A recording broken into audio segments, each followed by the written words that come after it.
ஒரு குட்டிக்கரை மாதிரி ஒரு ஆட்டோக்காரர் ஒரு கர்ப்பிணி பெண்ணை ஆட்டோவில் ஏற்றிக்கிட்டு ஹாஸ்பிட்டலுக்கு போறாங்க. பெரிய மழை பெஞ்சுக்கிட்டு இருக்கு. அப்போ அவர்கிட்ட இருந்த அந்த கொடைய அந்த கர்ப்பிணி பெண்ணை கிட்ட கொடுத்துட்டு இதை எடுத்துக்கிட்டு போமா அப்படின்னு சொல்றாங்க. அப்போ அந்த பொண்ணு சொல்றாங்க, ஆனா இது எப்படி நான் உங்ககிட்ட நான் திருப்பி கொடுக்கறது? அதுக்கு அந்த ஆட்டோக்காரர் சொல்றாரு, வேற யாருக்காவது தேவைப்படுறவங்களுக்கு கொடுத்துருமா அப்படின்னு சொல்லிட்டு அவர் போயிடுறாரு. அந்த கர்ப்பிணி பெண் அந்த கொடையை எடுத்துக்கிட்டு ஹாஸ்பிட்டல் வாசலுக்குள்ள போகும்போது அந்த வாசல்ல ஒரு பெரிய ஒரு மழைக்கு பயந்துக்கிட்டு அப்படியே கை கட்டிட்டு நின்றுட்டு இருக்கிறார். அந்த கர்ப்பிணி பெண் அந்த கொடையை அந்த பெரியவர்கிட்ட கொடுத்து, ஐயா இதை எடுத்துட்டு போகையா அப்படின்னு சொல்றாங்க.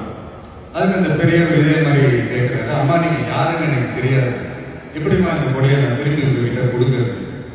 அதுக்கு அந்த பொண்ணு சிரிச்சுக்கிட்டே சொல்றாங்க, வேற யாருக்காவது தேவைப்படுறவங்களுக்கு கொடுத்துருங்க ஐயா அப்படின்னு சொல்லிட்டு போயிடுறாங்க.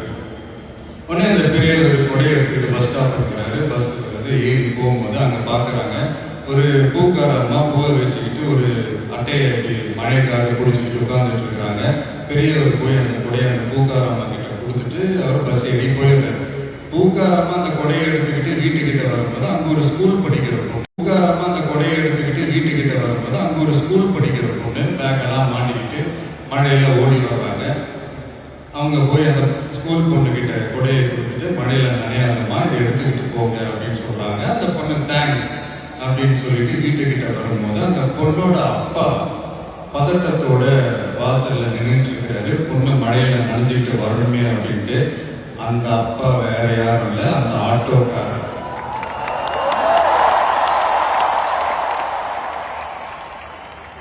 அந்த குடை அவர் கொடுத்த குடை. So the moral of the story is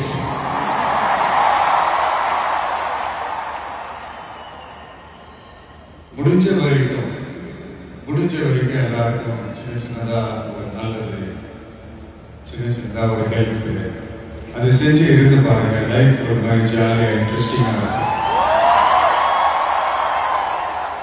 ஒரு ஃபேமஸ் சேயிங் ஒன்று இருக்கு, வெள்ளத்துல தவிக்கிற ஒருத்தருக்கு நீங்க படகு கொடுத்தீங்கன்னா பாலைவனத்துல நீங்க தவிக்கிறப்போ அது ஒட்டகமா வந்து நிற்கும். இப்ப யாராவது உங்களுக்கு ஏதாவது கெடுதல் செஞ்சுட்டாங்கன்னு வைங்களேன், அது நீங்க பழி வாங்கிட்டீங்கன்னு வைங்களேன், அந்த நாள் முழுக்க நீங்க சம மகிழ்ச்சியா இருப்பீங்க.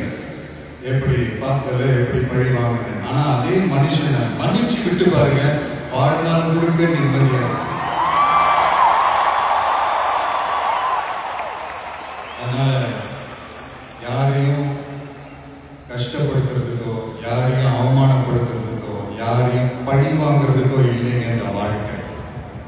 நான் முடிஞ்ச வரைக்கும் முன்னாடியே சொன்ன மாதிரி சின்ன சின்னதா ஒரு நல்லது, ஒரு சின்ன சின்னதா இது செஞ்சு பாருங்களேன். எங்கேயோ ஒரு இடத்துல ஃபியூச்சர்ல உங்களுக்கு இது கை கொடுக்கும் அப்படின்னு நான் நம்புறேன்.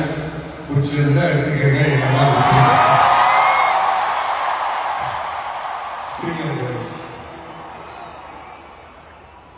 இப்போ